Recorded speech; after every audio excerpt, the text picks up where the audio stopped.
Power of power. What is the mean by power? मैंने बोला कि कोई भी एक बल्ब जल रहा है, ठीक है। अब लोग घर में नॉर्मल लैंग्वेज में बात नहीं करते कि ज्यादा पावर का बल्ब है, ये कम पावर का बल्ब है, ये ज्यादा बिजली खाएगा, ये कम बिजली खाएगा। मैंने बोला कि एक बल्ब है जो मेरे पास 10 वॉट का है, एक बल्ब है जो 100 वॉट का है, एक बल्ब जो है 1000 वॉट का है। सबसे ज्यादा बिजली कौन देगा? 1000 वॉट। और सबसे ज्यादा बिजली खाएगा भी कौन? अपन लोग गिव एंड टेक वाला कॉन्सेप्ट है, तो एनर्जी सबसे ज्यादा कौन दे रहा है? 1000 वॉट। बिल कितने महीने का आता है? 1 महीने का। माना इसका बिल आया अपने पास 10 रुपए, इसका बिल कितना आ गया? 100 रुपए, और इसका बिल कितना आ गया अपने पास? 1000 रुपए। ये बिल की रेट आ रही है, 1 वॉट 10 रुपए के हिसाब से अपने को बिल दे रहा है। सबसे ज्यादा बिल किसने दिया? कितने महीने का? 1 महीने का। बट सबसे ज्यादा एनर्जी भी किसने दी? 1000 रुपए। मतलब ये जो बल्ब है ये 10 वॉट के हिसाब से एनर्जी दे रहा है अपने को पर मंथ। ये जो बल्ब है ये 100 वॉट के हिसाब से एनर्जी दे रहा है। तो एनर्जी पर यूनिट टाइम क्या हो गई? पावर हो गई। और पावर का मतलब क्या होता है? किसी भी पार्टिकल की एनर्जी पर यूनिट टाइम। तो कैसे लिखेंगे? दैट इज एनर्जी पर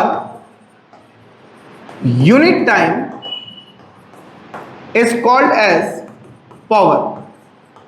प्रति इकाई समय में ऊर्जा। ऊर्जा तो पावर कैसे निकाला मैंने? Energy upon time. अरे पावर कैसे निकालता आपका? P equal to energy upon T for time. Clear है? यही फॉर्मूला होगा एनर्जी पर यूनिट टाइम का। अरे E किसके बराबर था? h new.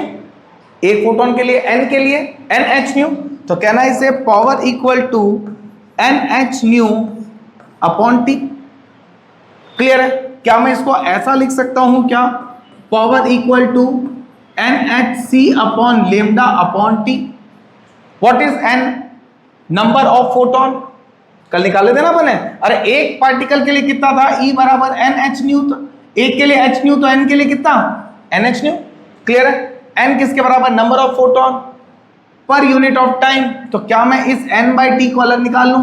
That is n by T क्या हो गया? That is number of photon emitted in unit time. Unit time या फिर किसी भी एक टाइम में दे रखा, दीज आर द फोटॉन्स। अरे सही यस और नो? तो कितने फोटोन एमिट हो रहे हैं यहां से पता लग जाएगा हमें। अरे कोई दिक्कत यहां तक समझ में आई बात? तो नंबर ऑफ फोटोन पर यूनिट टाइम भी आप यहां से निकाल सकते हैं। तो पावर का फॉर्मूला क्या हो गया? NH nu upon T। Clear है? अब वो क्या बोलेगा? एक 100 वॉट का बल्ब इतनी देर के लिए चल रहा है, ठीक है, उससे इतने फोटॉन्स इमिट हो रहे हैं। क्लियर है? मैंने बोला एक 100 वॉट का बल्ब 1000 फोटोन 1 मिनट में इमिट करता है, तो उसकी वेवलेंथ कितनी होगी? निकाल सकते हैं। मैंने क्या बोला? एक 100 वॉट का बल्ब, पावर कितना दिया? 100 वॉट। क्लियर है कि नहीं? मैंने क्या बोला? कितनी पावर है आपके? Number of photons per unit of time. तो मैंने कितना दे दिया? 1000 फोटोन कितने मिनट में? 10 मिनट में इजेक्ट करता है। तो मैंने n दे दिया, t दे दिया, p दे दिया। और p इक्वल टू किसके बराबर? n by t। ठीक है? hc by lambda. hc की वैल्यू अगर मैं 1 2 का 400 रख दूं तो कोई दिक्कत नहीं। तो मैं लेमडा सीधा किस में निकाल के रख दूंगा? ms स्ट्रॉन्ग में। क्लियर है? कर लेंगे आप क्वेश्चन इसके। क्लियर हुआ ये पॉइंट? अब देखिए पार्टिकल नेचर को समझाने वाले इफेक्ट्स।